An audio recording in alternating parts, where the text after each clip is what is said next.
Pilato nokawo Yesu kendo nochwade, to askeche nokado osimbo mar kudho, ne giketo e wiye, kendo ne girwake kod nanga makwar.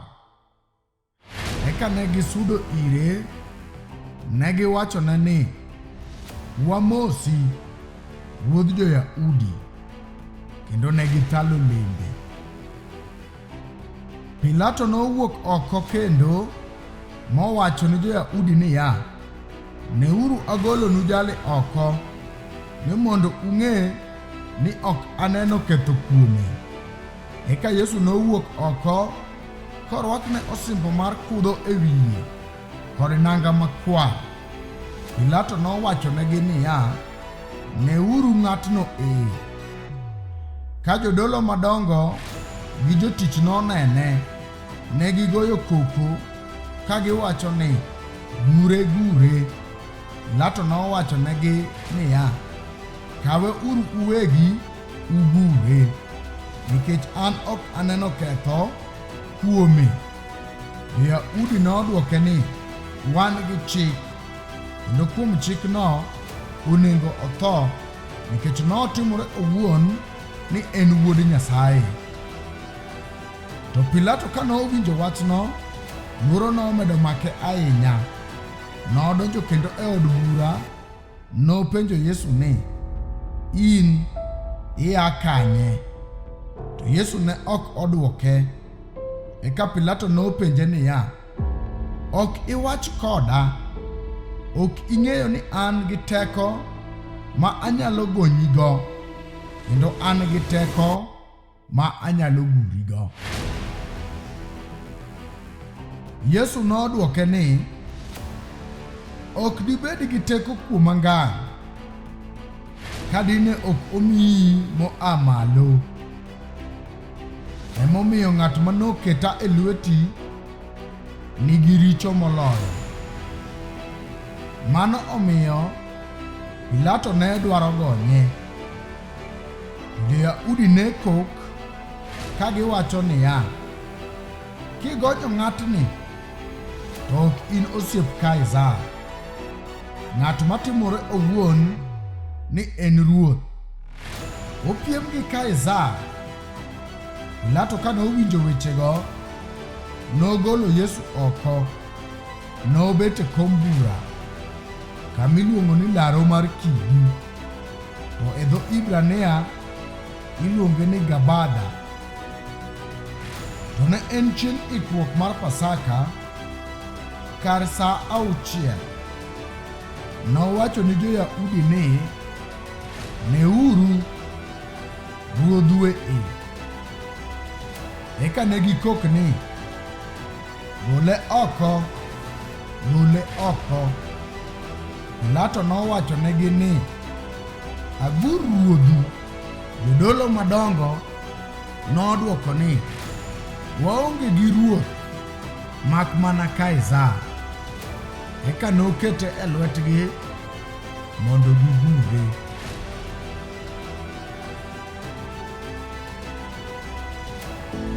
Eka ne gikawo Yesu gitero oko, kendo nowuok koting'o msalape owuon. Nodhi kamiluongo ni kar angawich, to gi dho Ibrania iluonge ni Golgotha. Kanyo ema ne gigure kod ji ariyo moko, ng'ato dire koni gi koni, to Yesu ema diere. To Pilato bende nondiko wach, nokete ewi msalaba, nondiki kama, Yesu ja-Nazareth, ruodh jo-Yahudi. To jo-Yahudi mang'eny nosomo wachno, nikech kama nogurie Yesu ne chiegni gi dala. Kendo nondike gi dho Ibrania, gi dho Latin, gi dho Yunani. Eka jodolo madongo mag jo-Yahudi nowacho ni Pilato niya, kik indik ni ruodh jo-Yahudi, to ni jali nowacho ni an ruodh jo-Yahudi. Pilato nodwoko ni, gima asendiko, asendiko, Kane askeche oseguro Yesu, ne gikawo nenge, ne gipogogi migepe 4. Migawo achiel ni askari achiel gi aroche bende. To aroyano ne ok otwang', nochwe achweya e wiye nyaka piny. Ne giwacho kendgi niya, kik wayieche, to wago ombulu kuome, obed mar ng'a, mondo wach ochopi kaka nondiki niya, ne gipogo nenga kendgi kendo ne gigoyo ombulu kuom lawa. Magi ema askeche notimo. To min Yesu nochung' e tiend msalaba gi min mare gi Mariam chi Klopa gi Mariam ma nyar Magdala. Yesu koneno min mare gi japuonjre mane ohero kochung' bute, nowacho ni min mare niya, mama, ne wuodi. Eka nowacho ni japuonjreno ni, ne meru. Nyaka asano japuonjreno notere e ode owuon. Bang' mago, ka Yesu nong'eyo ni weche duto koro oserumo, nowacho ni riyo omaka, mondo wach ochopi kaka nondiki, ne nitie dak kanyo mopong' gi kong awayo. Ne giketo sipanj mopong' gi kong awayo e dho kede mi giketo e dho Yesu. To ka Yesu noseyudo kong awayo, nowacho niya, orumo, nolung'o wiye eka chunye nochot. Nikech ne en chieng' ikruok, Jo-Yahudi nokwayo Pilato mondo otur tiendgi kendo ogolgi e msalaba, mondo kik kitundu bed e msalaba chieng' Sabato, nikech chieng' Sabatono ne en chieng' maduong'. Eka askeche nobiro, noturo tiend ng'at mokwongo kod owadgi manogur kode.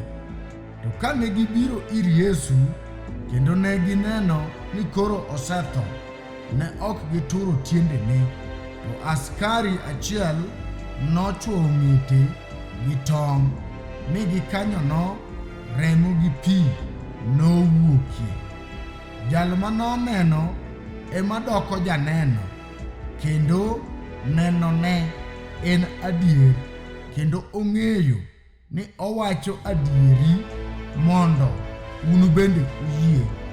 Magi notimore mondo wach ochopi kaka nondiki niya, chokene ok notur.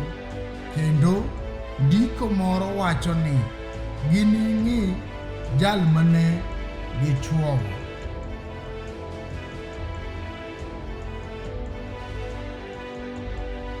Bang' magi, Joseph ma Jarimathaya, mane en japuonjre Yesu, to ling' nikech noluoro Jo-Yahudi, nokwayo Pilato mondo oyiene okaw ringre Yesu.